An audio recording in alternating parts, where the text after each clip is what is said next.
Hey there, boys and girls. My name is Brian Altano, and this is Max Scoville. They call me the Road Hog. That's right, big old Ricky Roadhog. And today we're playing American Truck Simulator, home of the truck. America's truck. America's truck. Hi. Hey, what's up? I'm not gonna do that voice. Sorry, that's gonna hurt our throats. Yeah, this is American Truck Simulator. It's a game though where you can be a truck. If that's one of your dreams. At last, you have the chance to experience your dream job, driving a truck. Yep. Own transportation. We're in our home right now. This is San Francisco. That's the Ferry Building, That's which a nice is realistic. a word that a lot of truckers yell out of their windows. So we're gonna hit the hard highways. Oh wow! Or look at this that. weird construction site where. Oh man, I got a cool truck. Look at that side Yeah, of that look at truck. You can look all around. Got a bunch of stuff back here. I got our games and stuff. Oh, we can hook up a little TV back there and do All right, some cool stuff. Start this baby up. All right. Where are we going? A lot of people don't know this, but trucks are actually driven with feet. That's why you don't see any hands on the steering wheel right now. Gonna haul ass right around this old corner. Oh, bad We're start. doing great. Okay. America's biggest wheels. Yeah. Secrets of a true truck. That was a dangerous. Hauling some big old stuff. So what's your experience with trucks, Max? Have you ever driven one? No. Like a real one? No. No, me I might neither. have backed up a U-Haul like once. Yeah, I've done that. That's about as close as I I've don't got. even really like drive much. Let's see. Make sure we're checking our mirrors. You just blew her through a red. Yeah, I don't care. I'm a mean machine. And you also Damn just it. hit a pole. Where am I going? Am I This going is- the wrong way? There's a school bus up there we can taunt. I gotta flip a brooch here. Yeah. Come on. This is everybody's favorite thing, by the way, Get- when there's a truck in the middle of the road just doing one of those like, bop, bop, bop. Okay, here we go. Now we're on the road again, driving trucks Heading and out to driving the the highway. road again. I like that I can sort of tell where we are. Do you know where we are in San Francisco? Looks like we're at a dog patch. Yeah. There was a bunch of dumpsters back there, but there was nobody sleeping in them or on them. Those dumpsters are probably pretty expensive to live in. Yep. Okay, so we're in the dog patch here in San Francisco. I don't know. Do you know how that area in San Francisco got its name? They used to train seeing eye dogs over there. That's not true. That's totally true. Really? 100% true. 100% true. Sorry. Oh, man. That was on purpose. I'm just doing a slow drive. Okay. One thing you don't want to do is fight the other trucks. Am I supposed to drive this over here? Ooh, look at that. Look at that. Over there. What does that mean? Somebody Fulton something back there. It did not go well. All right. Oh, man. Yeah, what are you just play it's Sorry, I'm in a hurry now. yeah. This is Truckno, which is truck techno. It's one of the hottest new genres hitting Eastern Europe right now. We defeated our first mini boss. Delivering a thing. It's weird seeing you dance. That's Truck headquarters. Yeah, cool. This game doesn't really have a musical identity. That's the truck headquarters? Man, they just tagged that place up. There's this truck music. Oh, there we go. Truck rock. Yeah, okay, so drive. Yeah, let's take a quick yeah. job. I'll take a yellow truck. A trucker's favorite, the quick Drive job. to Oakland. Head on over to the truck stop and get a quick job. You want to drive to Oakland? We can do that. What's the cheap wheels? 1430. Office supplies. 21,000 pounds. That's a big fat boy truck.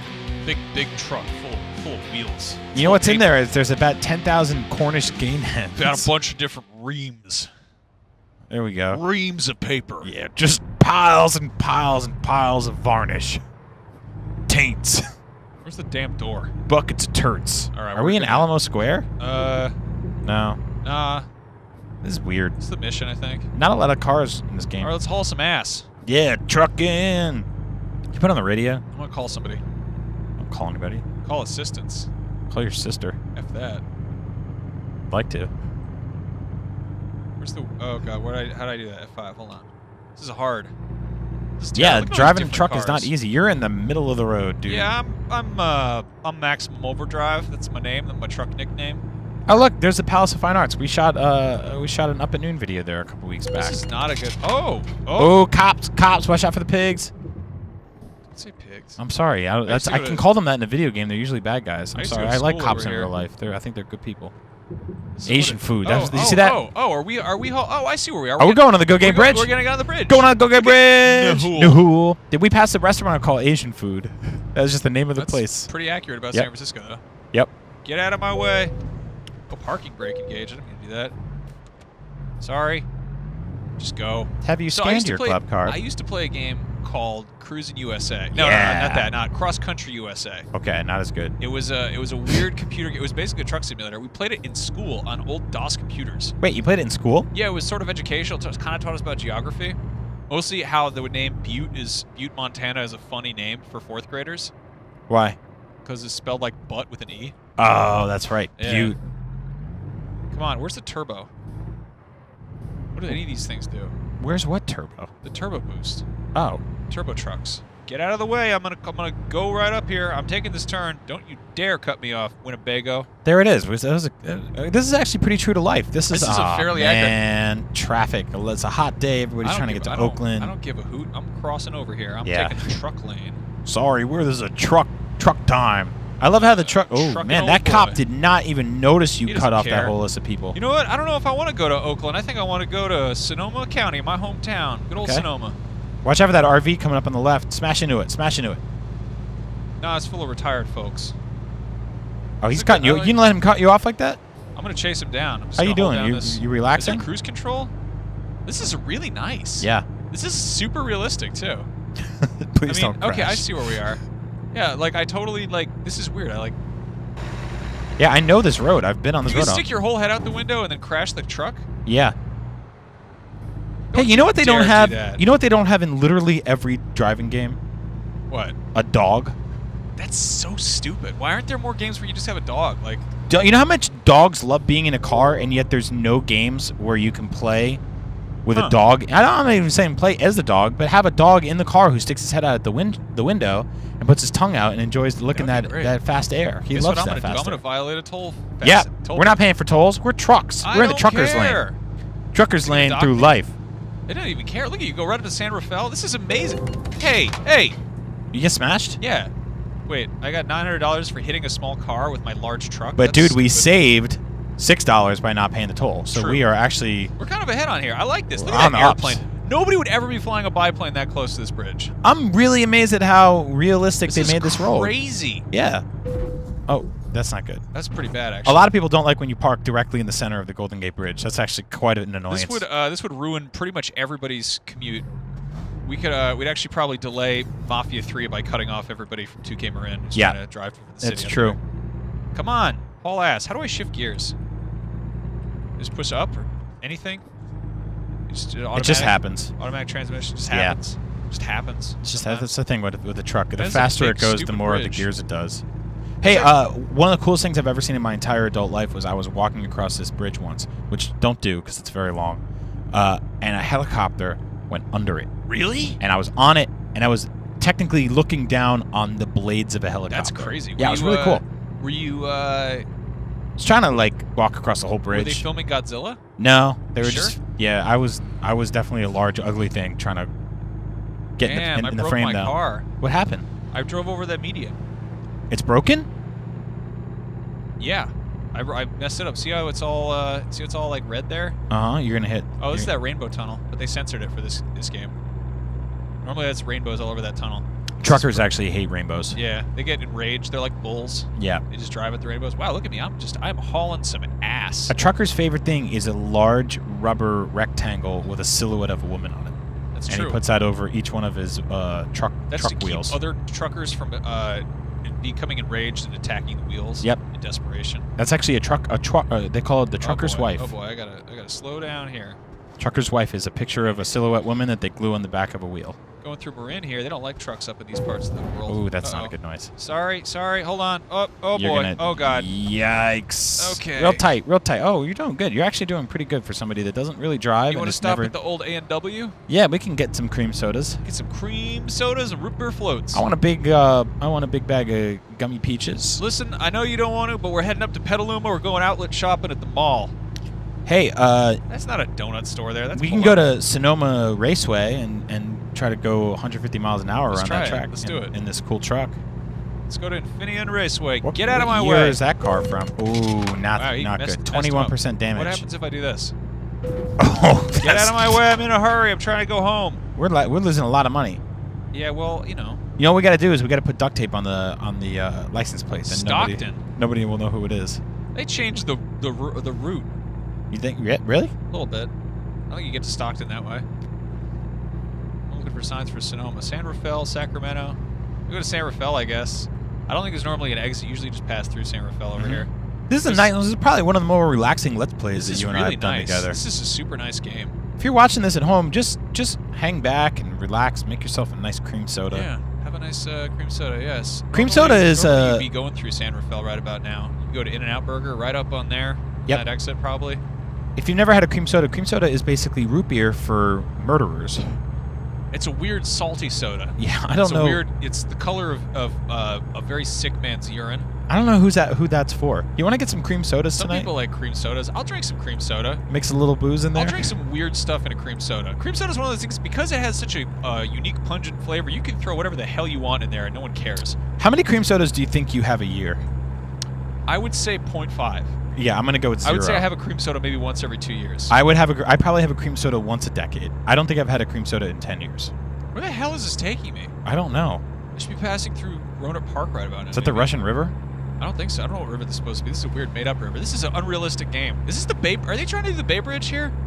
If we wind up in Oakland, I'm going to be confused because you go through two bridges. Yeah, hold on. This looks like the Bay Bridge. This is all very inside baseball for anyone not from California. If you want to learn more about California, you can get American Truck Simulator. This is I kind of want this game. No, so the thing I'm really surprised about is that this was like actually like block for block hyper realistic for a while there. Yeah. And then you took one bridge to go to another bridge that would never actually happen.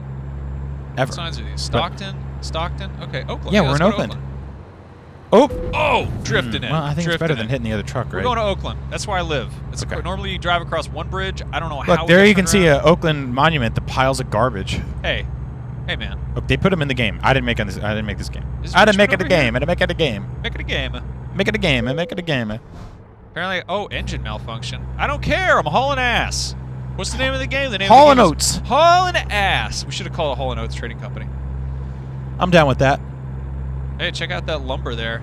This is actually a lot like Cruis'n USA, that game you evoked earlier. It just doesn't have those like really gross 8-bit sprites of women yelling at you. 96% damage to my cool truck. Your car's about to explode, basically. How did you get up to 96 so far? From hauling ass. Okay. Clearly. Well, we're almost done with this video. Let's see if we can not explode. Why is there a farm? You kill a drifter? The farms of Oakland. So apparently I'm actually $2,800 in debt from trying to drive a very short distance. It's okay. We're not paying it. I'm going to drive on the shoulder and break the rules. Uh-oh. Oh, speed. What? Shut up. Hold on. Yeah. What? Sorry, I got to call for assistance. Yep. Dude. Did we die? You crashed into the wall from Cabin in the Woods. We discovered Stockton. All right. Discovered a new location. Here's a fun story about Stockton. My old roommate went to school there. His roommate, riveting so far. His roommate got mugged by a man with a rifle, which is kind of unusual. Normally people get mugged with smaller weapons, yeah. But he got mugged with a rifle. And for the record, Stockton is a pretty large place. Engine malfunction. How do I go to the service info?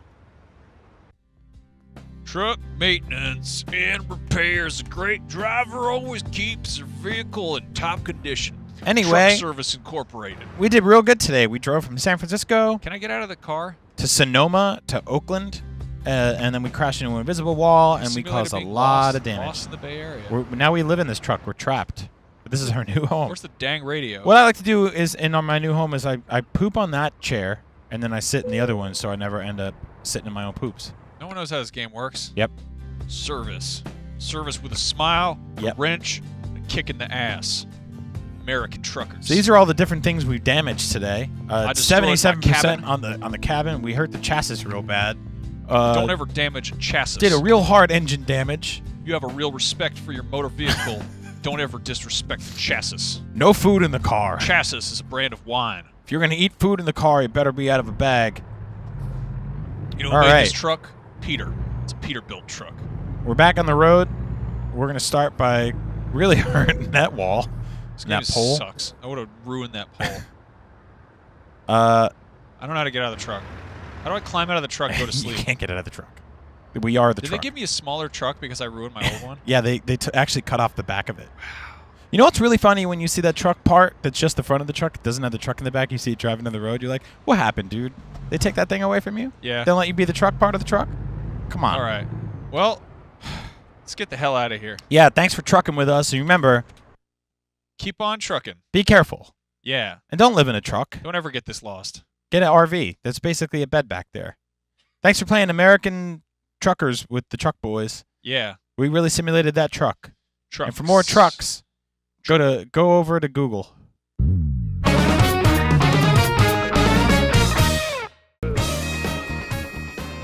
Coming up on Up at Noon, did you buy anything stupid in 2016? Because we sure as hell did. Krang is in Ninja Turtles. That's awesome. Let's talk about it. And Olivia Munn joins us to teach us some S words. Oh, it's swords. I get it. All that and more right now on Up at Noon.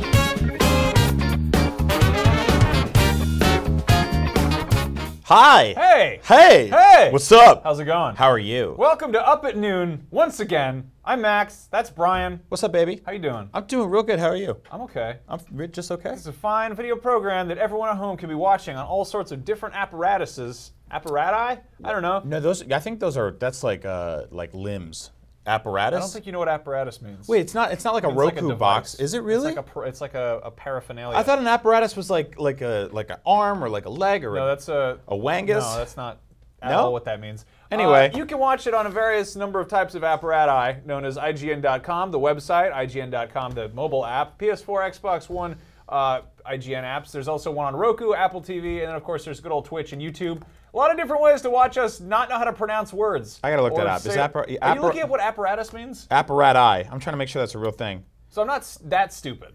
It's on the free dictionary by Farlex, which sounds like something from space. It's Brought not to you true. by Farlex. An appliance or device for a particular purpose. All right, fine. Fair Okay, enough. yeah, so a particular purpose watching us have this awful discussion. You're an apparatus for like, stupidity, basically. Yeah, thanks. We'd like to thank our sponsor, a real actual sponsor, Kissing. Big wet mouth fights in honor of the annual Kissing Weekend. It's Lovers Month, as they call it here in February. World's most erotic day of the week. Do you know that the week before Valentine's Day is actually called Red Tuesday?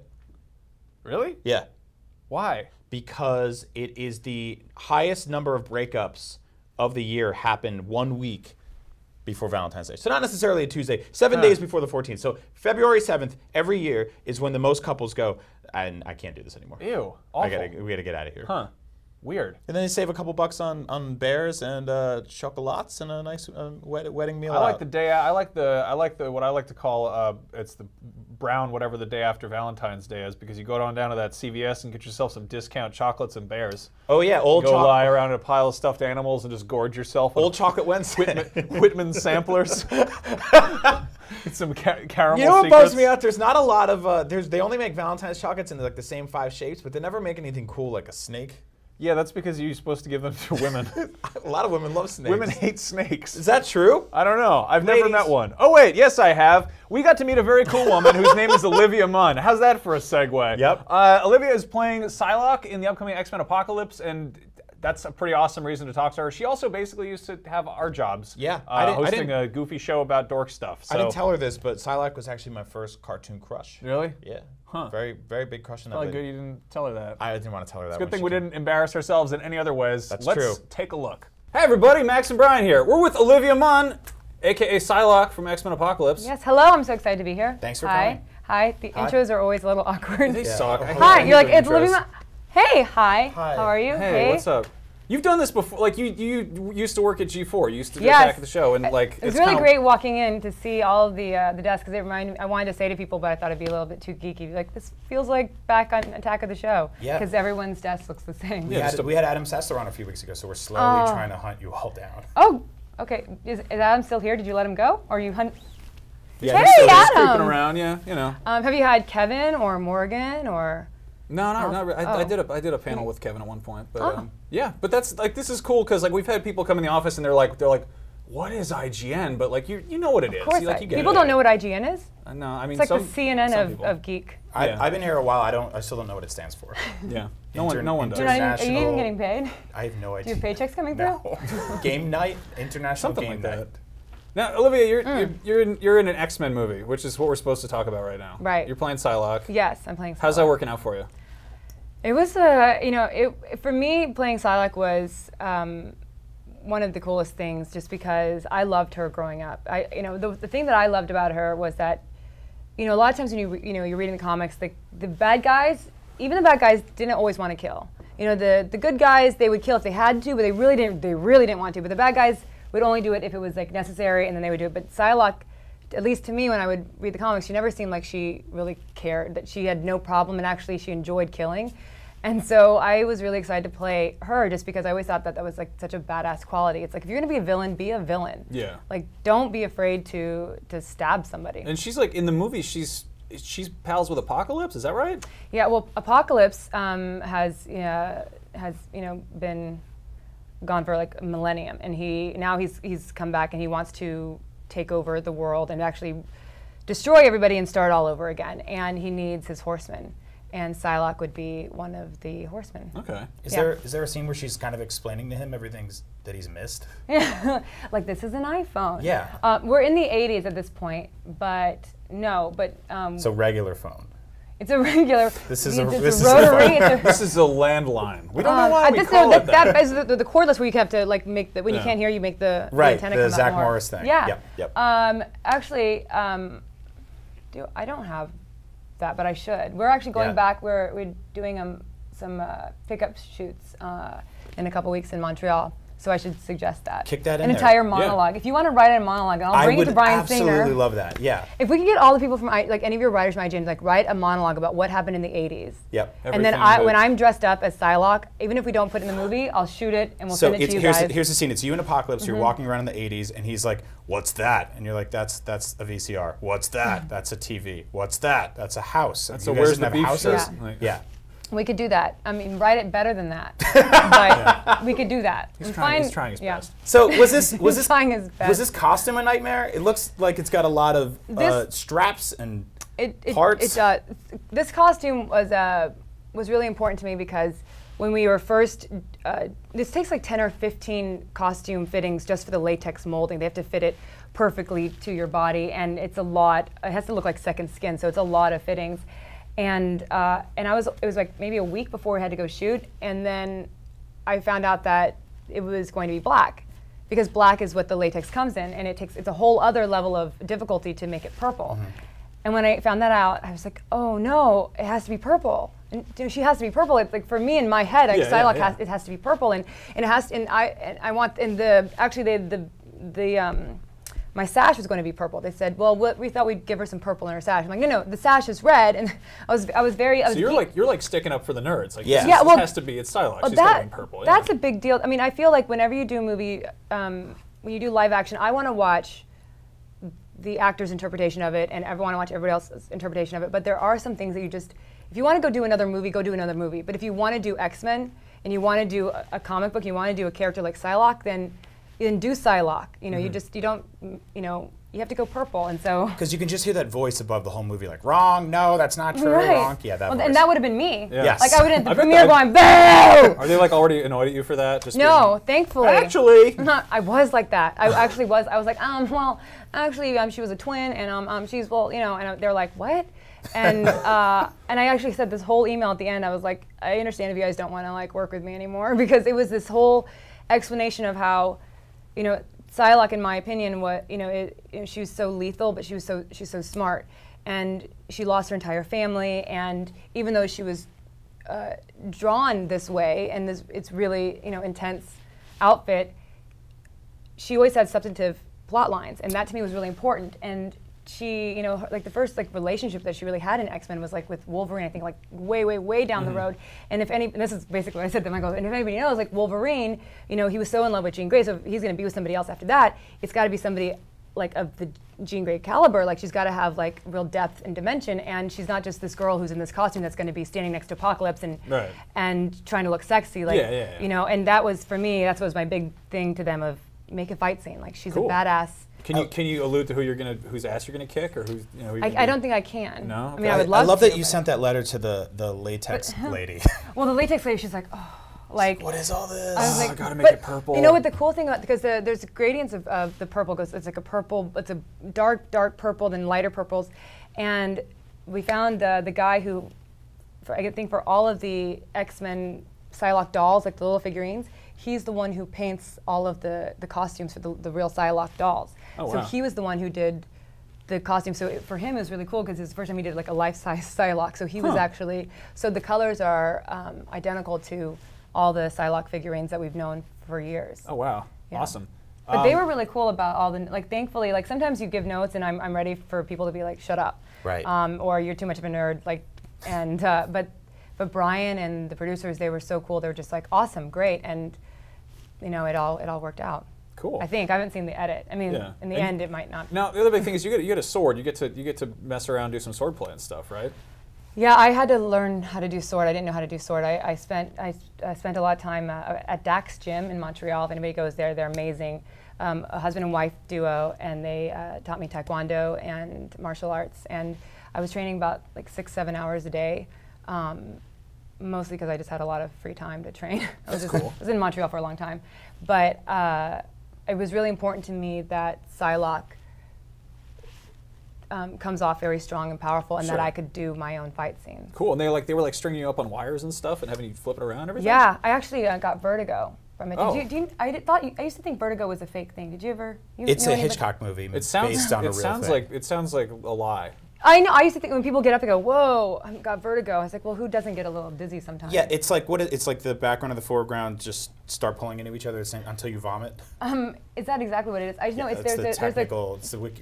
there's a little like a bag of WebMD. crystal. There's a bag of crystals in your ear that control your equilibrium, and That's not real. A bag Really? of crystals. it is. That's madness. It's not. It's true. There's That like doesn't it's a sound real little. at all. They're like rock crystals. Is anybody here a doctor? That's the most magical explanation No, of anything no. medical. There's a bag of in crystals there, but in your ear. I used that, and they said truly that's what it is. Like it's technically there's a little like sack, and Okay. has little like these little like not crystals but like rock kind of like they Yeah. kind of So did- look like crystals. It's So like the most Tolkien thing I've ever heard. Yeah. So can you pawn them? Can you pull them out and they're sell them? no, they're in your ear, and then when they are in, and then when you, I was spinning all the time doing my sword work and spinning doing the flips. Did they have you doing that in the costume? Yeah. So like, did you get like all dizzy in the costume and like stumble around like a drunk Psylocke, or No, when you have vertigo. did you throw up on the costume? Is what I'm trying to get Never. at here. Okay. I would never throw up on the costume. And smile at the camera. I would, it just makes you just kind of get out of sorts. It's really hard to like, when you have vertigo, it's hard to comprehend. And so, but thankfully I have a benign one, so then I can do a maneuver. This is not what you're You going to have talk good about. crystals, not bad. No, Behind the I scenes had secrets of vertigo and wire foo and But what was the main question before I got to my vertigo? Swords. yeah. Swords. How do swords work? I mean, How do swords work? I mean, I know how they work. There's like they're swords, but you know. Mm-hmm.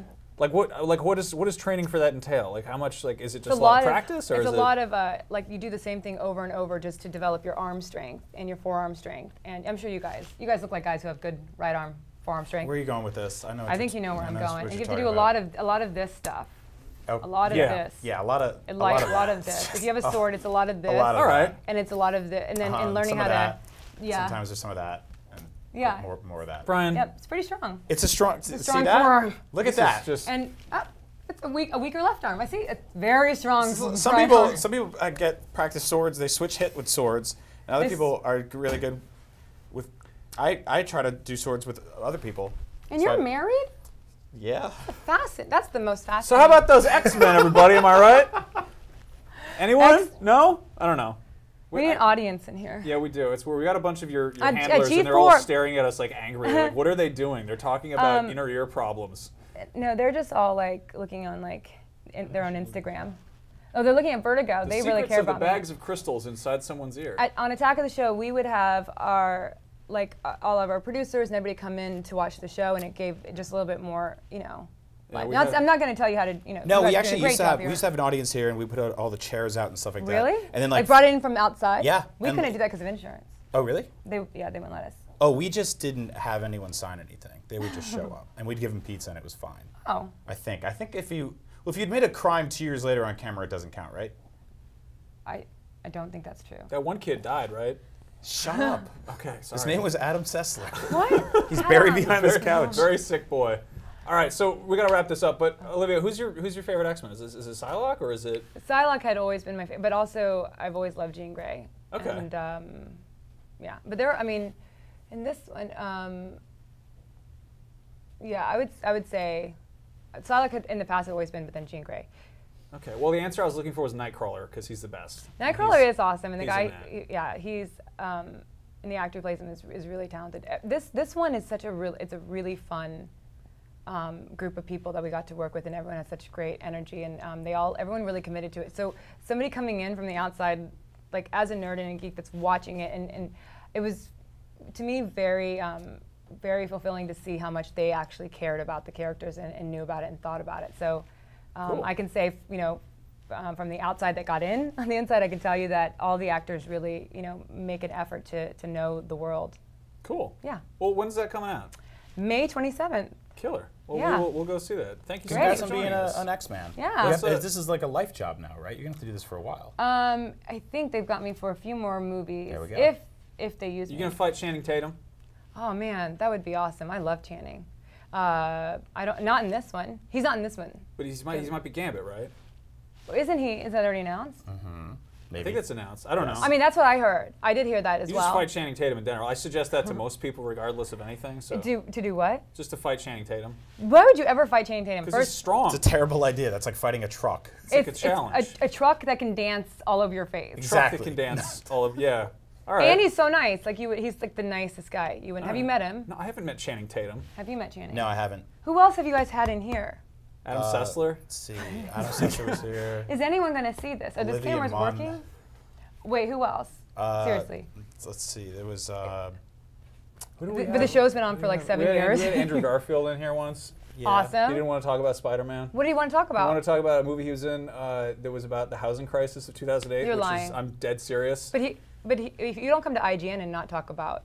We you were think actually that, yeah. we were super worried you were going to come in and talk about the housing crisis of 2009. Well, I really wanted to talk about the Eastern Europeans' trek across the Americas. It was hard. Let's get into that. Let's get into it. So it was a cold winter. It was.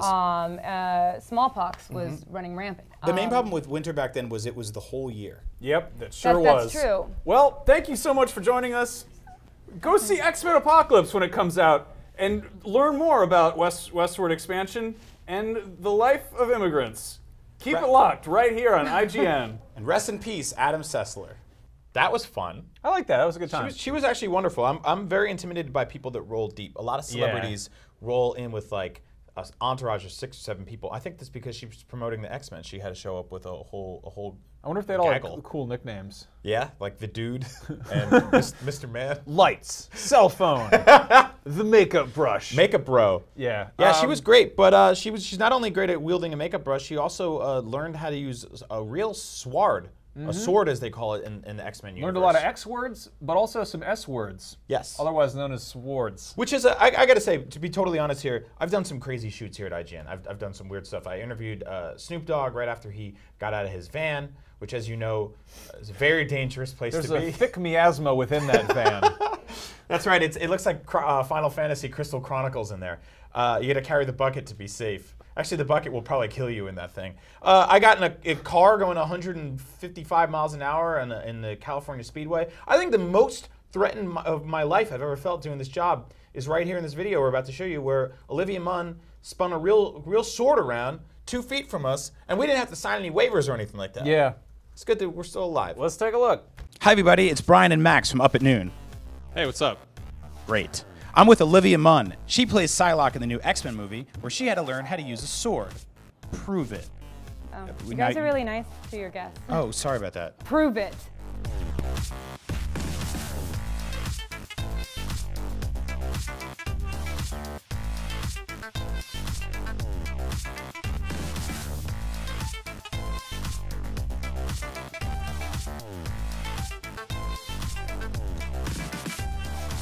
This is.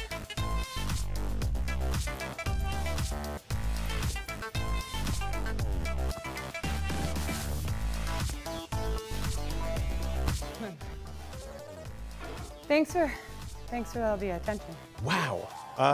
Thanks for Everyone's not killing hearing us. Just That was awesome. Are you very winded now, or no? You're in shape. You know what you're doing. No, this is a, I don't know what kind of sword this is. It's very, it's a Japanese sword. It's like It's a very Hattori Hanzo. I know. No, it's not. It's very. Here, Max, you want to learn? Sure. So here, you're gonna go straight, bring it straight, and then turn your wrist in. And then bring it around.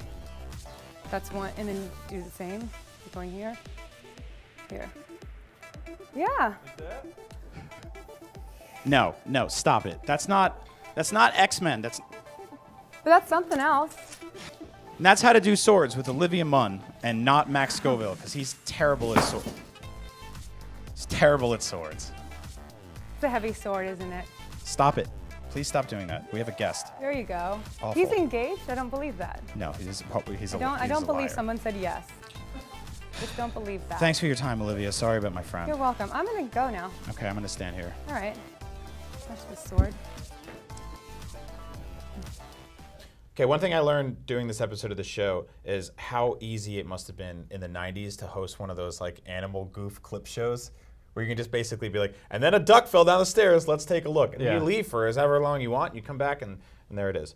How'd you do with that Olivia Munn thing? That was a terrifying shoot. I want to talk about this a little bit. It's always weird talking to like famous people because it's kind of like she seemed pretty much down to just kind of just BS and hang out and just talk about goofy stuff. Super cool. And I was like, so tell us about what Psylocke is up to. And like I feel like a jerk doing that because she's sort of like, yeah, you want to do that? And I'm like, I don't know. You know what my job is, you know? Like this is up at noon. Like what are we supposed to like hit these bullet points? Are we supposed to goof around? I don't know. I always like if I could have my dream talk show, it would be a show where I like hang out with like a celebrity, but it would be like, today we're gonna go do the thing that they want to do, and you find out what that is, and like you're like, what do you actually enjoy? Like, what are your hobbies? And like, if they're trying to push or promote something, like we give them that second, all right, sell it, elevator pitch. But you know, like, hey, Lady Gaga, what are you doing? Oh, I don't know, I'm really stoked on craft fairs, so we're gonna go to a craft fair with Lady Gaga or something like that, you know? No, I love that kind of stuff. I think that like, and Olivia was super awesome working with us. I already call her Olivia by her first name because we're great like that. But she was like, you know, thanks for just doing a real fun interview because I think a lot of people it's just you get bombarded on the red carpet in front of the step and repeat and they're like, what would you do in the zombie apocalypse? And you're like, I'm late. I'm sorry. Yeah.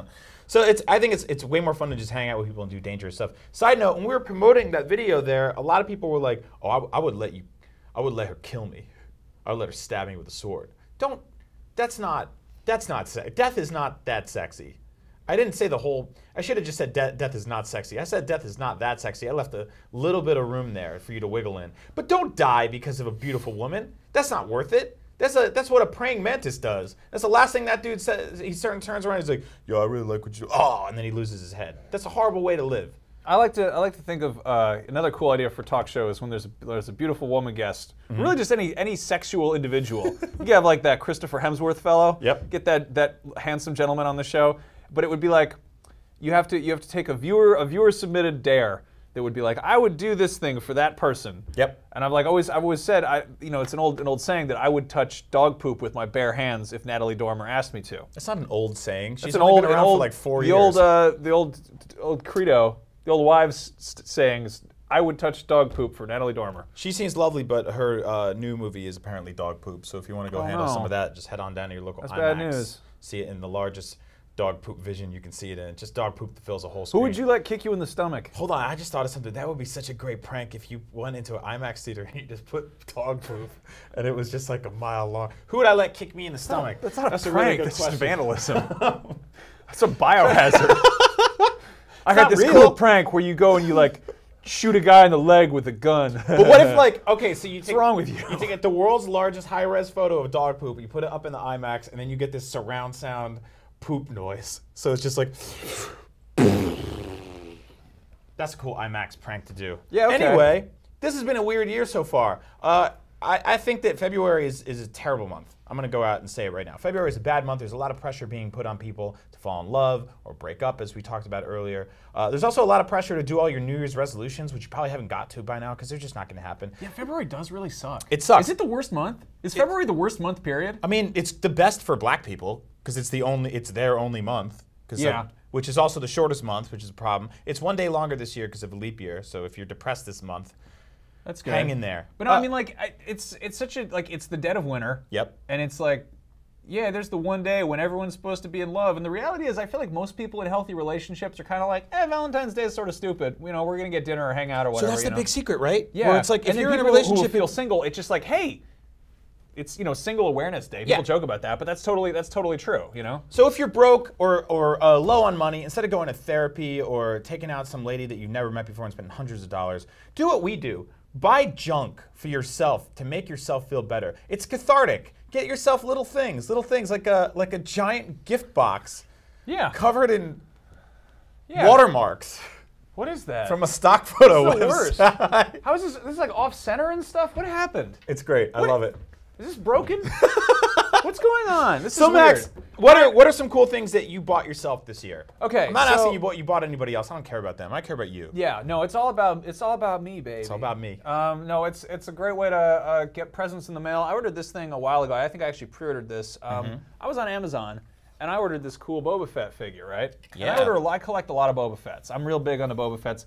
Thing about this is I ordered it without really reading the description too closely, and I didn't realize that it is in fact a model kit. Right. This is a box that came in. It's a 1/12 scale Bandai plastic model kit. But he's posable. He's posable. The Interesting. thing is, this is basically a Gundam model, but it's Boba Fett. Yeah. So he's fully articulated. He's got all these bendy joints. This is him unpainted. This is how he is. I just put him together and put stickers on. Normally, I'm really big into like painting models. Like I like to prime them and sand them and do all the really tedious stuff. Now, how do you do that? That's just like you get just layers of paint, and then you go in there and just add kind of like grime around the joints and There's where it a looks lot. There's a lot to go on. You should make a video showing us someday. That's a long video. But Yeah. basically, this guy, I think part of him just broke off there because he's got fancy little delicate parts. But like I put this together over the course of an afternoon. It was one of the most fun like model builds I've ever done because like I love building Gundam models. I love these, like they're all snap together. If you've never done one, they're super easy. Yep. It's just like a kind of a slightly more permanent Lego set. Do you have to use glue for any of it? No glue. No. And then all the details are just stickers, and everything else is pre-colored. So like, I'm just like, this is what it looks like pretty much out of the box assembled. So I actually made the same mistake, which actually turned out to be a good thing. Last year, I tried to buy an AT-ST chicken walker from Return of the Jedi from my desk here at IGN. I've actually had it on a set a bunch of times. Not this one. This is the old Kenner one. And I bought the same thing where I was like, oh crap, is this a model kit? And I was like, I'm in way over my head because I don't usually build those. But it turned out to be a really fun build, and I put it all together, so it was good. Yeah, they've also got they got Darth Vaders and Stormtroopers and So stuff. how much did this run you? I think it was about 30 or 40 bucks. Sweet. I might even be overestimating there. It was Yeah. not. It was not stupidly expensive. So Now, if you like Star Wars figures, one of the series I've been geeking on is the Black Series, and they've been making them for a while now. They're even making them for Episode 7. So this is the Guavi Enforcer. You saw him for like a half a second with the Kanji Club in Episode 7, bum rushing the Millennium Falcon. he's just Space Deadpool. Space Deadpool is a good way to call him. Here, look at that. Yeah, there we go. Yeah, they look like brothers there. best So friends, I like this set a lot because I'm not super wild about the new Star Wars figures they're making, the sort of like 3 and 3/4 inch ones. But these guys are very high quality, and they're about $20 each. I really love this Darth Vader for $20, especially because, as you can see here, get that nasty little face. Get that dirty face. Now, is that one still easy to find? These guys are like the earlier ones are sort of hard to track down. Yeah, they're kind of hard to track down, but I use a shout out to these guys again. There's a subreddit about Star Wars collecting called Star Wars Collecting. You can go check it out, and they post really cool stuff all the time about where to find their stuff. Yeah, this is another one here. I got this one. I got this one for I think $15. It was on some Yep. random clearance, and it was it's a Very real, good real deal. fun toy. And to round it off with Star Wars toys, we have a couple extra here. I've been realizing that eBay is really awesome for just finding stuff you missed or that you. Now, I'm not big on the prequels, but I love Watto as a character, as an idea. He's a terrible dude, but whatever. And he comes with this little iPad that he can make deals on and stuff I got like that. I got an Admiral Akbar figure that has an iPad and what looks Yep. like a vape pen. So he's just sort of like a regular person in 2016, just vaping some. You got even more toys over there. What's So this? you mentioned eBay. Yep. People kind of, I think there's a misconception that old stuff is automatically expensive. I don't know if anybody remembers these, the Penguin Commandos from Batman Returns. Yeah. That are kind of great because they were just Stan Winston penguins with like missile launchers. Look at that, all this stuff on the back. They got Yep. Michael Keaton toys.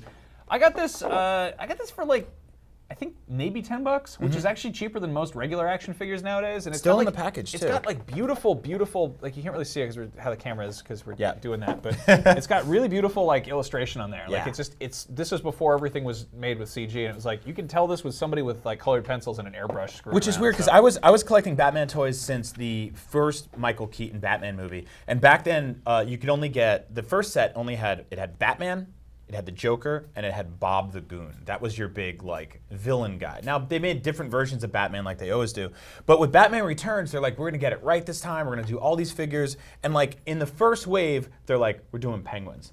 I've been kind of geeking out on old school games recently. I got kind of back into retro games a little. So these are actually ones I got from the store Mandarake in Japan, in Tokyo. I'm going back in a few months. If you've read it all about Super Potato or the retro game sort of drought in Tokyo, it's people like me who are creating this drought. We go to Tokyo, we buy box games, and then we keep them on our desks and we don't open them because the art is so gorgeous. It's super cool. So I really love this stuff.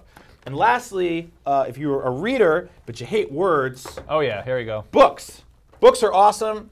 Max and I are both really into these right now. These are the visual dictionaries. They make them for every Star Wars movie except for the original trilogy. For some reason, they put all three in one. But they just made one for The Force Awakens. If you want to see all like high-res photos of the props that go into these, So this one just came out like last December. Yep. That's Pablo Hidalgo worked on this Yeah. one. So So he's this like one of is- the story guys at Lucas. This will set you back what, like 20 bucks or so, something Yeah, like probably that. a little cheaper than These that. ones, I bought the episode 1, 2, and 3 as well as the original trilogy one. If Yep. you go on Amazon and you look at them used, you can get them for literally like $4. Yeah. Shipping included, because they're selling them for like a penny because somebody dumped out their childhood bookshelf at the Goodwill or whatever. But yeah, like I got just all the prequel books, and like the prequels, say what you will about them, they had some really cool props and like plenty of great costumes, and it's all great details in there of that. Yeah, so. I think that's the most important thing is sort of looking in and being like, all right, so I'm not crazy about episode 1, but they built a lot of stuff for that movie, and like let's get in there and take a look. You know what's really cool? What's up? This is something I got that I'm really proud of. I love stop this it. thing. I love this thing so much. This is so great. So I went on, I think it was on, you can do this on a lot of websites. I think I did this on Walmart. But I went and you can get custom photo blankets. And so like this is a fun goof I did. Get it up real high. Yeah, look There at we this. go. So like I kept texting this image to my fiance, and she was like, "Stop sending me that. It looks like he has a little pube mustache. It's awful." And I kept sending it to her and scaring her with it, and she was like, "Stop sending me that. Just stop it." And so then I went online and I got a high-res image of this awful screaming ape thing, and I got it printed on this blanket. It's like a really nice, like good quality weave. It's a nice cozy blanket, but like I brought it home and I was like, "Hey honey, look at this," and she's like, "Get that out of my house." And I kept putting it on the bed. And then you stuff. brought it here, and we're like, get this out of our And house. she's like, seriously, get that out of our house. So that's now it's on our set. It's So very anyway, cold in you here, can so it's take good. horrible, ugly things from nature and put them on giant blankets. You can take a picture of Max and I and put it on a blanket. That'd be a cool thing to do in your please house. do. Yeah, that'd please be do great. and send us a picture. We'll send you some cool prize package if you're the first to do that. Even if you're the second to do that, because I feel like no one should do that. So if there's 2 people to do that, I think you win something. If we got a blanket of us sitting here, we could hang it up and then we could sneak out the back, like active camo. Now, Max, the Super Bowl just happened over the weekend. Most people I know didn't watch it. I don't know much about football, so I did my best to pay attention. But I did perk up during one moment in the Super Bowl because Krang, the dude with a brain in his belly, or the dude himself who is a brain. He's the brain, He's yeah. the brain. What's his body called? It's called the big sexy underwear robot. Bobbert the Nudeman. Krang was in the Uncle Super Bowl. Pervert. They showed a brand new trailer for the new Ninja Turtles movie. I'm like weirdly optimistic about this one. The last one I feel like got unfairly pooped on from great heights by a lot of people. People saw Michael Bay's name on it. They were upset. I watched biggest- it on a plane. I was happy. Yeah, biggest underlying thing with Ninja Turtles is that Ninja Turtles has always been stupid. Yeah. And somehow people kind of look at that through the rose-tinted glasses and nostalgia, and they're like, it was better in my day. It's like, no, it wasn't. It was just as stupid back then. No, the only difference is Michael Bay gave them do-rags and wraparound shades. So I literally did a bit on this show with Greg Miller and Nick Scarpino explaining the exact same thing. A lot of people were really mad at me, and I have to like double down on this. Ninja Turtles has always been stupid. I love it. I've always loved it. I think I bought every toy that they ever made, like literally every one. But it's always been stupid. That said, the new one's coming out. There's going to be new action figures, all the whole 9 yards. The current TV show on Nickelodeon actually has been taking a lot of stuff from our childhood and reinventing it, bringing it back. Here are some characters from our childhood we want to see in the next Ninja Turtles movie, whether it's in this one that's coming out or the one after that. All right, Here we go. You ready? Ace Duck. Yeah. Who else is going to fly that blimp and drop egg bombs? It was really kind of a weird thing. Something kind of miraculous happened a couple seasons into this show, or at least a couple lines into this toy line, where they just said, hey, maybe every animal can be weird and mutated man boy. Well, so they took this guy. He's got these egg bombs. He came with these giant wings that came on, and he was basically like Launchpad McQuack. Yeah. He was pretty much exactly Launchpad McQuack, actually. Yeah. Also, I remember being really into the fact that he had ball-jointed shoulders there, which wasn't common in that toy line. I guess And it's just so a gun. Yeah, he had a gun. I always thought the accessories were really weird. Like, Yep. what was his thinking in dropping eggs, and what kind of eggs are those? Are they his eggs? I don't really know. I'd Yeah. like to see that explored on the big screen. Yeah, now these are all characters Yeah. from our childhood. They were in the original Turtles line, all the toys, and a lot of them appeared in the cartoon. Here's This a, guy here's was a great. good one. This is Metalhead. Metalhead is a robot Ninja Turtle. I don't know why. I don't remember why that was the thing. I had the toy, which is great because you hold his weird brain up to the light and his eyes would glow. Oh, that's right. And he was all shiny. And here he is doing weird stuff to Splinter. Now, was he built for good and then he turned evil? I think he got hijacked by like Bebop and Rocksteady, Yeah. or he got a virus or something, and then he went crazy and started vacuuming Splinter. Or else Splinter's into that. I'm not really sure. Yeah, I don't really know what's I going don't on. know, He's but getting tickled. he's in the new cartoon show, so there's a whole other generation of kids who are like, yeah, Metalhead, and he's like, he's a little bit chubbier in the new one, Yep. but whatever. Who else we got? Mondo Gecko, God, he was the best. again, he's in the new show as well. Yep. I liked him because he's just like a gnarly like thrasher. Like he's got eat my dust, dudes. They were just like, how do we put Bart Simpson in Ninja Turtles? Like, if they made flags for decades, like, this dude would be the 90s. This right here. This guy with his skateboard with the skull on it. There's ooze everywhere. He says, eat my dust, dudes. He's got a skull knee pad thing going on and a ripped t-shirt. His tongue's always hanging out and that rat tail thing going on in the back. This Yeah. guy was great. I don't really know his deal. He was just like... He was a skateboarding gecko. yeah, he was just a party turtle, He right? liked to He's see just like to, he's another a party gecko is amphibian. not a yeah, he's a party I lizard. know a but gecko's not a turtle. Okay, I don't know. Explain that to me. You thought I know a lot an about it. apparatus meant a body part. Okay, All right. that's not an animal. Then of course, speaking of body parts, Mutagen Man. This is one Yeah. of my favorites. This is the weirdest character. He's just a big like aquarium full of goop and a man with his guts inside the plastic jar body. Did you have the toy? I had the toy. Yeah. The toy was so great because it was basically a bottle that you could fill with little plastic hearts and lungs and stuff, and his Yeah. eyeballs would float around. And then you fill it with water, and it was like a really messed up snow globe. But it was like, I don't know how my mom would be like, no, you can't play with toy guns, but here's a godless abomination action figure. It was very weird. I think like when you were in the sort of saccharine beauty of the action figure aisle, which every Toys R Us had, it was sort of like, well, this is safe. It's okay here. He's with the Ninja Turtles. Those are harmless. And it's like, no, this is like a science experiment turned inside out with his guts floating around. Ninja Turtles had a lot of really screwed up stuff going on in it. Here's an example. This guy is awful. Pizza Face is Yeah. terrifying. This is like a precursor to McFarlane toys. Like, I think my mom actually shut me down on this one. She's like, I don't want you to have that. And specifically because it's like, he's not an animal, so you're Yeah. like, what's going on? And you're like, he's got a... Yeah, he's just a man. he's got a man with a peg leg, and he got his own pizza on his legs. It's disgusting. First of all, nobody should wear shorts like that. The whole thing's nasty. He's got cockroaches on his shoulder. There was a show. Only 80s kids will remember this one. But there was a show on early Nickelodeon called "You Can't Do That on Television," and there was a chef on the show named Barf. And he worked at this cheeseburger place, and he was just like, I'm Barf. And he would come out with these disgusting cheeseburgers. And it was so nasty to me to think that like the guy handling your food looks that gross. Then they made a Turtles villain out of him, like which is that. the worst because Turtles love pizza. Yeah, poor Pizza Face. Look at that Scary, knife. scary man. All right, next up, here's one of my personal favorites, the Rat King. Yeah. So he's in the new cartoon, but he's like a scary like rat wizard. Yep. The original Rat King I like because he's just like kind of a crazy homeless man who's like, he has a belt that's a cat in the action figure, but they thought that was too violent for the cartoon, so he just doesn't have a belt. Oh yeah, he had a dead cat on the toy. Yeah, right? he like skinned a cat and made a belt. That always upset me as a kid because I liked cats. But Side like, note: if you think that's gross, cheat code for Google image search. Don't just search Rat King. Oh yeah. Search Rat King Ninja Turtles. A Rat King is a real thing. It's a real thing, and it's when a whole bunch of rats get stuck with their tails all tied together, and then they die. Yeah. Now finally, here's one. Walkabout. He's Yeah. he's basically just Kangaroo Jack. He's a kangaroo man who has he has a hat and he's an Australian kangaroo. Why shouldn't he be in the movies? Now we haven't Huh? done casting ideas yet, but I really want Jason Statham for this guy. Ah yes, the not remotely Australian Jason Statham. I think most American audiences have no idea what the difference is. I'd like that if they just introduced him as like, this mutant kangaroo, and it's just Jason Statham in like a shirt and jeans, and he's like, yeah. He's just spray man. painted orange, and he's Yeah. got some hair on him. That's a good Yeah. idea. I don't know. So anyway, Ninja Turtles looks good. I'm excited for it, and bring on the third one with plenty of these disgusting mutants. Yeah. You know the weird thing is, they're going to have to eventually. Oh, completely. Like once they get 4 or 5 movies in, we're going to see all these characters. So I have a story that I want to share just briefly. And Okay. it's my working title for the next Ninja Turtles movie. Check it out. When I was probably 6 or 7 years old, I had this babysitter who was this elderly woman who was like some friend of my mom's, and she she was sweet, but she's kind of sucked. Like, her house was boring. She had this dog. She'd be like, oh, it's time for dessert. She gave me like toast with jam. It was just like one of those crappy kind of just like, this is boring for a kid. And she's like, oh, I have a special treat. We're going to go see a movie. We can see any movie you'd like to see. What movie would you like to see? And I'm like, oh, I know what I want to see. I want to see Three Ninjas. Yep. Which is not about Ninja Turtles. It's about different ninjas who are human boys. And she goes, oh, those awful, awful ninjas. It makes this weird gesture like someone who just had their wisdom teeth out.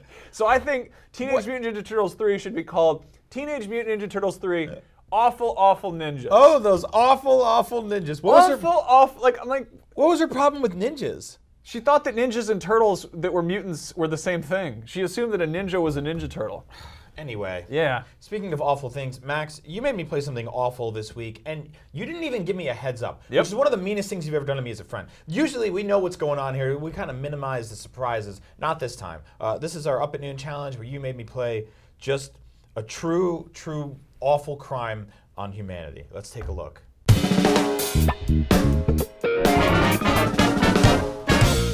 Hello, everybody, and welcome to the Up at Noon Challenge. I'm Max. This is Brian. We're playing a game today. When am I allowed to look at this thing? Brian, you can look finally, but we got to maybe get a little bit started first. Oh, keep talking and nobody explodes. That's a bomb defusal manual. Let's go. We're going to defuse some bombs. Okay. The first bomb, let's go. Okay, you ready to go? You got to be telling me how to play this game. Yeah, I played this with you before. before. To keep talking, and nobody's going to I played it on the Oculus Rift. This is a game normally in VR. One person is you're not allowed to look at the screen. I'm supposed to look at the screen. Oh, I can't look at the screen. Okay, you're supposed to look at what's going on. You're supposed to tell me how to defuse this bomb. Okay, I'm gonna hide. I'm gonna hide over here. Okay.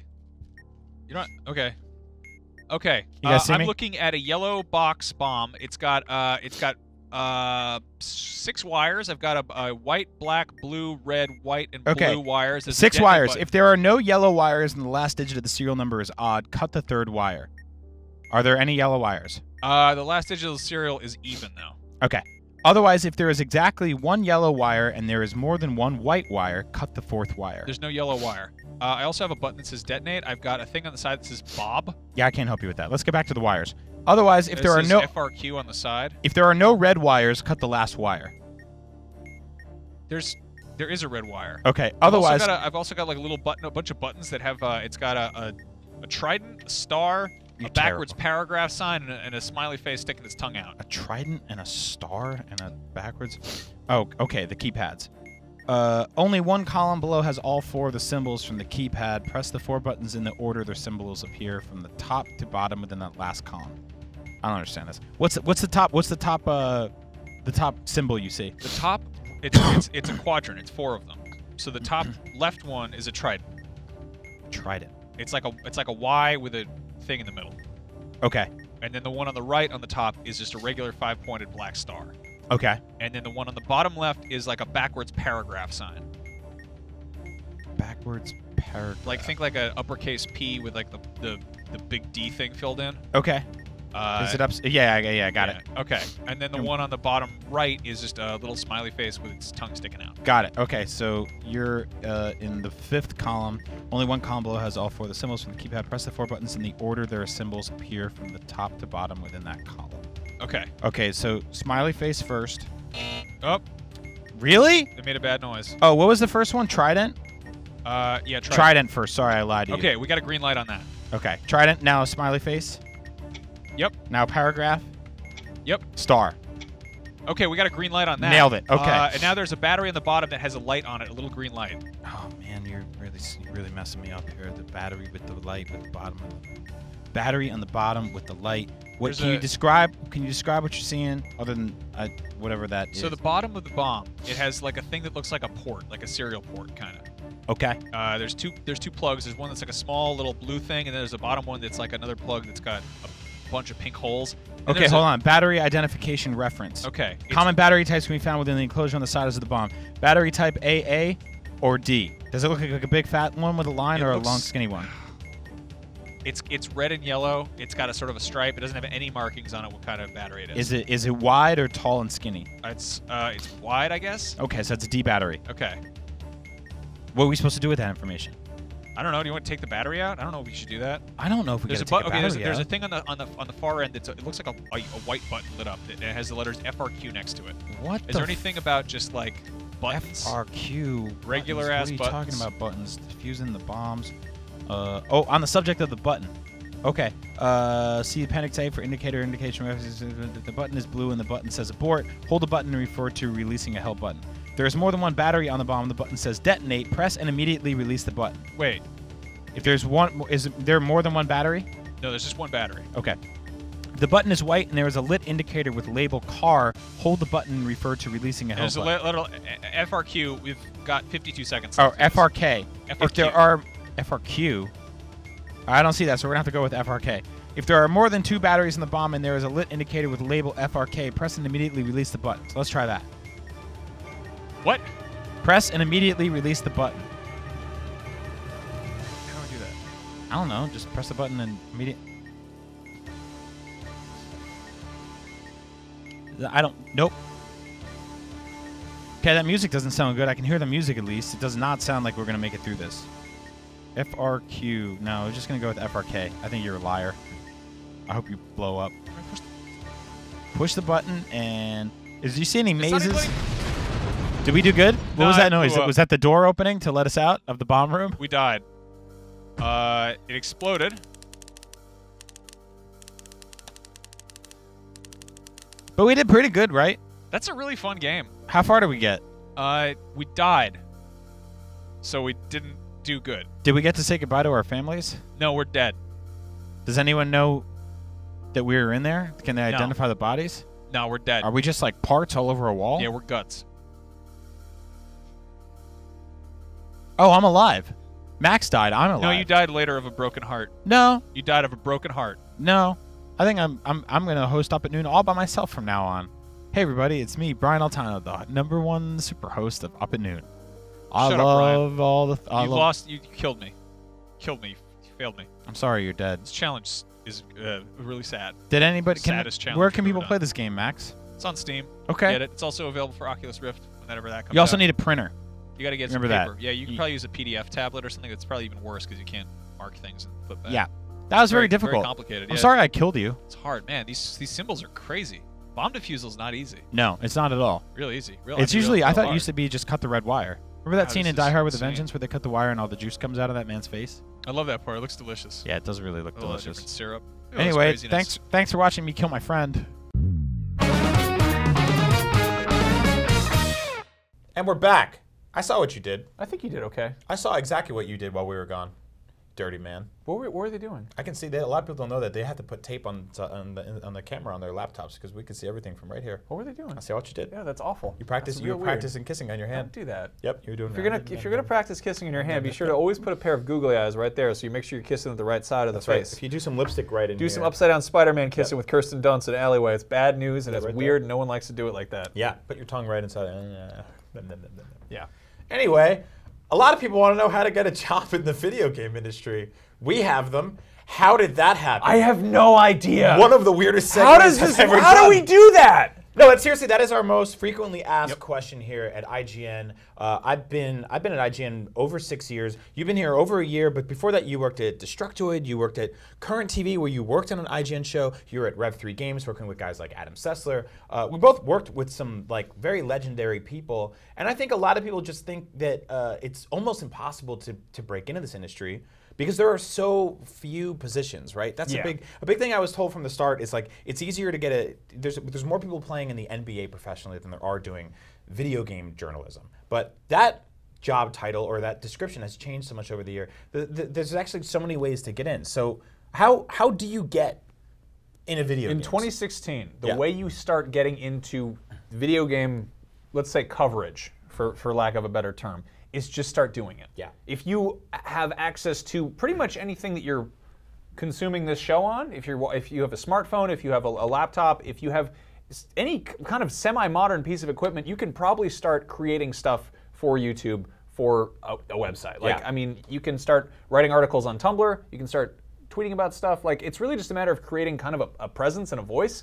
I didn't have, like, when we started out doing whatever it was we were doing, access to digital video was not an easy thing. It was not anywhere near as simple. I mean, the fact that for a while making Let's Plays to put on the internet was like, first of all, not really not really a thing. Like there was like a time limit on videos you could upload, but also like capturing from video games was really difficult. We're at a point now where if you have a PS4 or Xbox One, you can just share your video. You can just stream. You can start streaming. You can start putting on YouTube. So creating like that kind of a role is like, it's really just a matter of kind of just building up your own personality. But yeah, and aside from the ease of use to that, streaming out of your existing console right now or your PC teaches you a number of things right off the bat. Number one, it teaches you how to sort of like basically be fluent in what you're talking about while you're playing something. And a lot of people think that's really easy, but it's really kind of, it's like the old chewing your gum and walking or scratching your belly, tapping your head type of thing at the same time.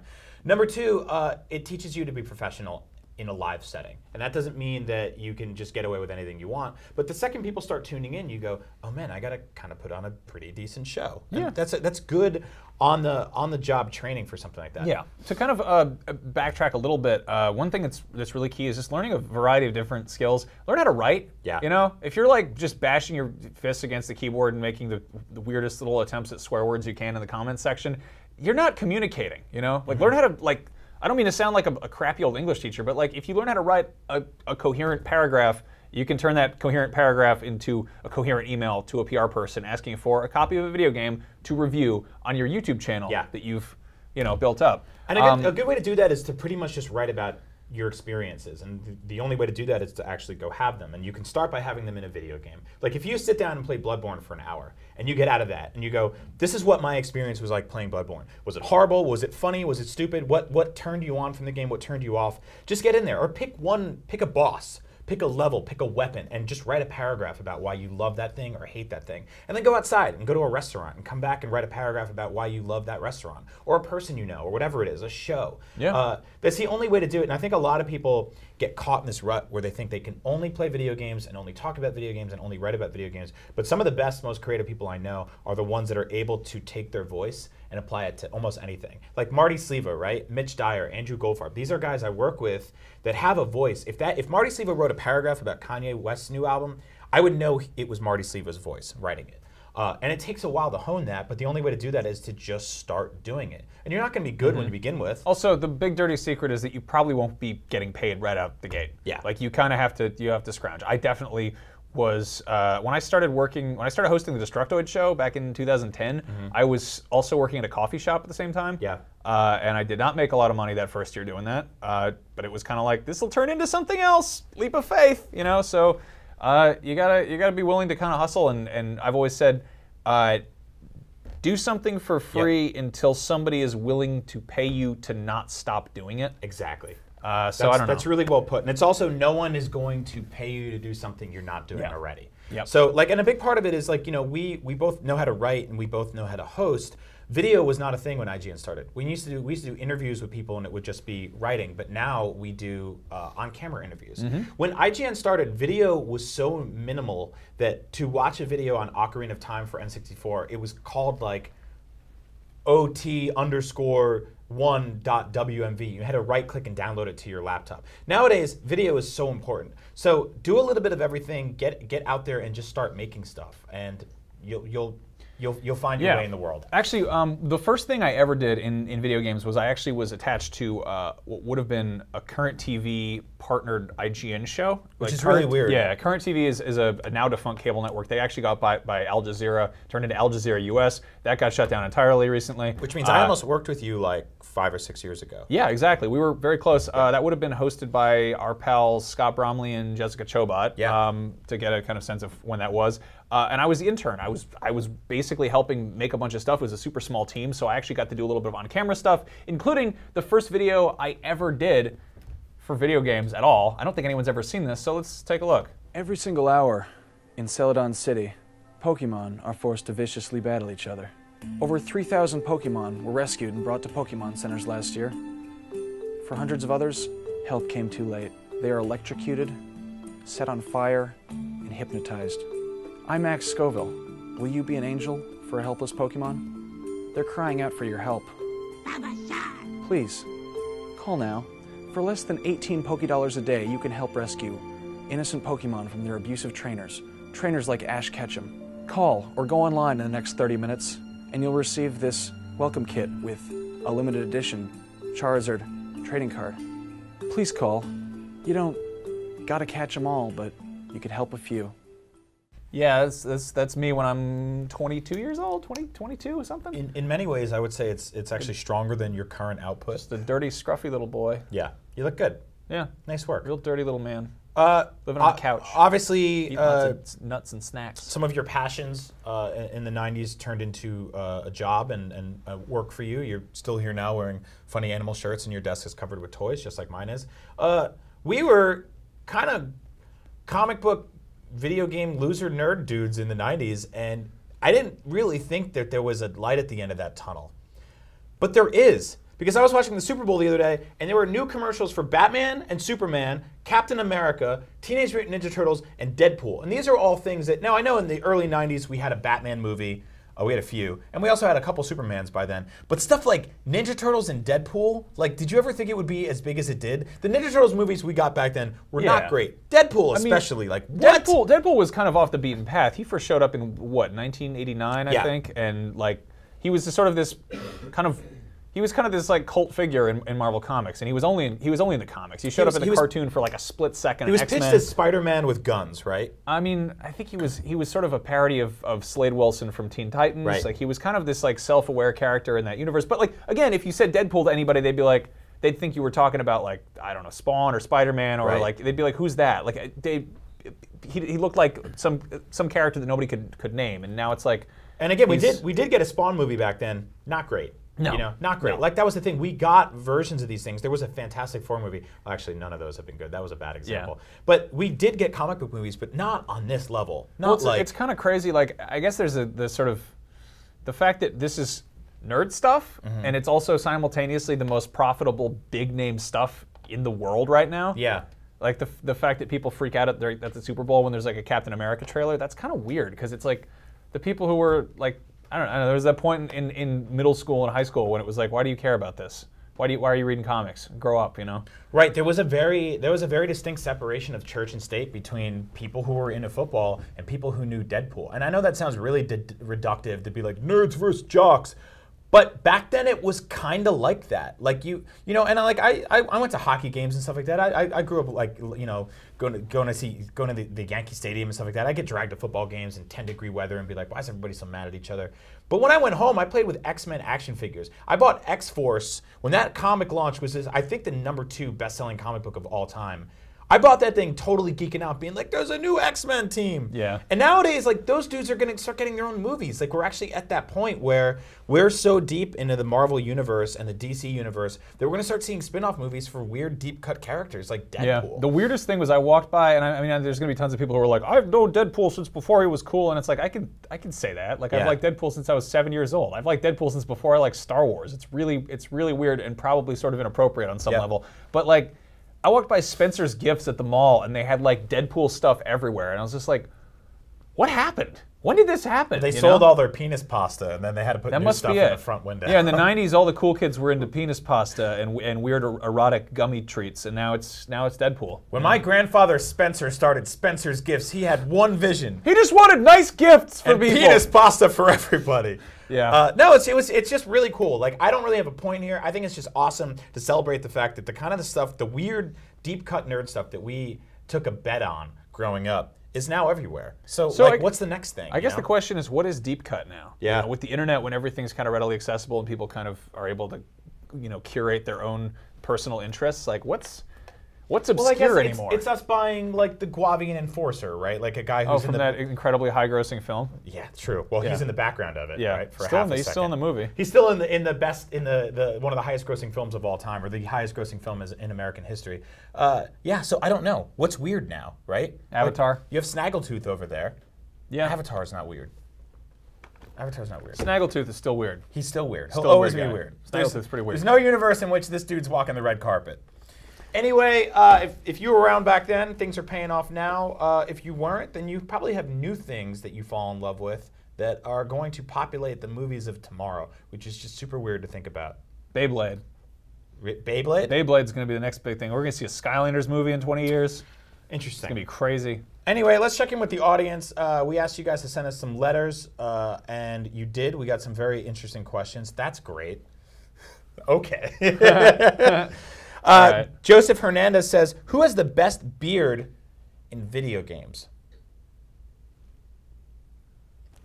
Don't scream at the answer. I mean, it's probably like the guy. Okay, so let's start Geralt? this way. Geralt is good. Geralt's beard grows in the It does. game, which is pretty cool. I really like the Sons of Anarchy looking dudes in the Lost and the Damned, the GTA expansion. Joel from The Last of Us, obviously. Joel has Trevor in GTA. You can go get that crazy man beard. Oh, for that's him. a great one. That beard's pretty good. That's a great one because it legitimately adds to his character and makes him even more insane. Ryan Mendenhall says, do you think the rumor about the Nintendo NX being a combination handheld and console has any truth to it? This is kind of their big thing. A couple years ago, or about a year ago, Nintendo merged their handheld or their basically all of their hardware divisions into one big G unit, as they call it over there. Yes, the G unit. Yes, that's what The Miyamoto gaming comes unit. in every day. He goes, G unit, and then they just drop that Hot Mario single. So what do you think about this? Because obviously Nintendo has to do something bold. They're possibly launching this new thing this year. Yeah. We're gonna hear about it, possibly see it for sure at E3. I don't know what games would be playable or anything like that. But it'd be really nice to sort of see their handheld line and their console line become the same thing. So I basically have one box, can plug it into my TV, or I can get on a plane and play it. I mean, the one thing they've had that's been kind of consistently successful has been their handhelds. Like that has never dropped off. Whereas other people have tried to do handhelds and it's kind of fallen apart on them. I don't know. I always thought the Wii U had it in theory had potential, like the fact that it is something you can take in another room and you can play your game on it on the go. I mean, I've seen people play it on airplanes and stuff, which is really cool. But it's not really portable. So what would a portable game be like? Yeah, I don't know. It's gonna be odd because it won't be able to use discs because you'll just have this hot thing spinning in there. They don't want to go to GameCube-sized discs again because that'll be a nightmare. So it's gonna all be digital. But those download sizes are going to get big, and we'll see. If they can kind of nail that whole cross-save thing. Have you messed with PlayStation Now at all? Not really. So it's pretty rad. I can basically be like, I want to play Uncharted 3, and click a button, and it just shows up on my line, and now I'm playing it. So if Nintendo can nail something like that, I'm totally in. I'm a little worried. As a huge old school Nintendo fan, I'm a little worried. Eric Carlson says, would you rather a Michael Bay directed Star Wars movie or a James Cameron one? James Cameron. Yeah, James Cameron. I don't like. I don't think Avatar he never all, would. I mean, James Cameron and Lucas have always had a friendly rivalry. Yeah. Like Cameron got into filmmaking because he watched Star Wars and he was like, that's pretty cool. I'm going to do that better. I mean, Avatar is kind of his episode 1. Yeah. Michael Bay, I don't think would ever touch Star Wars because he's, he does the manly macho sort of taking stuff that's fantastical and grounding it in the real world type of stuff. You could do that with a sexy Dengar movie. Sexy Dengar movie. Shirtless Dengar. Ugh. Just explosions going everywhere. I mean, I don't know, man. George Lucas is not really involved with Star Wars anymore, so James Cameron could kind of go in there and be like, I'm making this now. That would, I mean, what a way to one-up that friendly rivalry, right? Yeah, that'd really piss off Lucas. Yeah, I don't know. I guess I'd probably rather see a James Cameron one. Yep. It just seems weird either way. I guess that's the point of the question. Make me uncomfortable. Make me feel weird about it. Yeah, there we go. I don't like it. Let us know what you think. Matthew Zahner says, which animal could eat a whole pizza the quickest? Is there a list of choices, or is it just the... I mean, the list is the animals that are rattling around your brain at any great given white moment. shark, probably. Would he, though? If you fed it to him, probably. If he jumped out and did one of those slow motion Planet Earth shots where he's like... So you could throw anything in there. You could throw a volleyball in there. Weird question I actually don't want answered because I don't want to Throw a try bunch this of rocks myself. in the shark's mouth. If you take a large 2-topping pizza and you place it on the surface of the ocean, does it sink or does it float? Has it been cut up ahead of time? No, it's just a big circular dough disc with if you say it took a loaf of bread, threw it in the sea. What happens if you throw pizza in the ocean? I don't know. I always see loaves of bread floating in the ocean. I don't know why. That just means seagulls aren't really into that bread. No, I mean I think people try to feed it, but do fish eat it? Do they want to eat that pizza? I don't know. Slowly nibble at it. Fish and seagulls are real stupid when it comes to certain You can things. throw up in the water and fish will eat it. Yeah. They're pretty funny. You can spit off of a dock and a fish will have to eat it. It's a great way to see if there's fish in the water. Spit in there, and if no fish show up, you're like, it's cool, we can swim here. If you're a pizza chef that lives near the sea and you make a real bad pie you don't want anymore, throw that in the ocean and let's see what happens. Good idea, Brian. Anyway, I think bears will probably eat the pizza the fastest. Really? Yeah. What kind of pizza would it be, though? Okay, did I ever tell you, I don't know if I probably told you this story 100 times. One of my favorite moments in television history was that show Joe Millionaire was on Fox. And it was this this show about this dude that wasn't actually a millionaire. He was really an idiot, and he tricked all these women into coming onto the show and dating him. It was like The Bachelor, but with a lying millionaire in the middle of it. And at the end, they were like, he's not really a millionaire, but did you find true love? And the girl was like, no, absolutely not. Why would that ever happen on a show called Joe Millionaire? And then the season ended. But for some reason, something got screwed up, and they had to skip a week. So Fox came out of it, and they're like, we got to put something on tonight. So Fox put out this thing called Man vs. Animal. Man vs. Animal was, I swear this only aired once. I don't know if this aired in different countries, but it aired once on Fox, and I lived in New York City. I couldn't afford cable. So I turned this thing on, and they had this thing where basically they had human beings and animals competing in this actual event. And one of the best things that they did in television history was they had that dude Kobayashi, who used to win the hot dog eating championship on the 4th of July every single year, who then got usurped by Cody Chestnut, who went on to be the real king of eating a whole lot of dogs in one afternoon.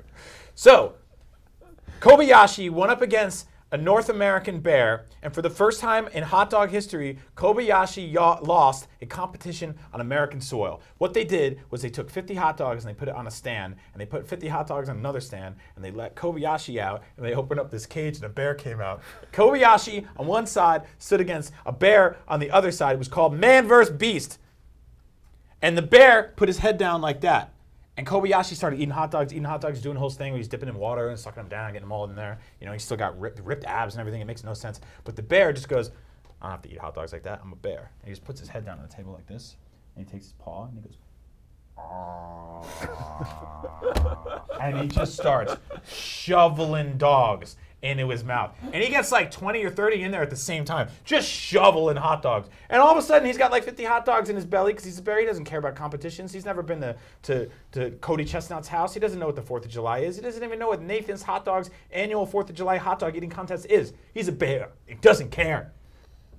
So Kobayashi looks his bear dead in the eye and realizes he's lost. And he's starting to eat these things really fast, which is really weird to watch a Japanese man eat hot dogs while staring into the eyes of a bear. And he's like, wah, wah, wah, eating all his hot dogs. And the bear just looks up at him, and he's just like, nah.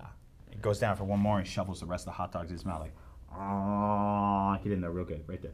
Ah. He eats all the hot dogs, and he gets up, and he burps, he walks back into his tunnel, and he wins. The hot dog winning bear, the first to defeat Kobayashi on American soil. Patriotism. What a weird story. I really like Did you have animals. fun there? That's a good story there. So anyway, I think the bear would be the best at eating the pizza if it couldn't float. Okay, that's fair. I still think you'd throw it in a great white shark's mouth if you caught it at the right moment. Get out of my mind now. Okay. Do we have any other questions, Nope. or are we wrapping this up? Nope, that's it. Thanks for All right. watching Up at Noon. We do the show every week. It's real good. Man, you should watch it more often. Yeah. You should definitely do that, I guess. I'm Brian Altano, this is Thank Max you for tuning Scoville. in. Man, we do fun stuff here on IGN all the time. Stay tuned. We're going to put up a live stream of a video game. A bunch of dudes and maybe a girl are going to come in and play together. We don't know what the game is. No one knows. It's been great. Real mystery. Thanks for watching. And then, just keep doing what you do. We'll see you guys next week. Have a great life.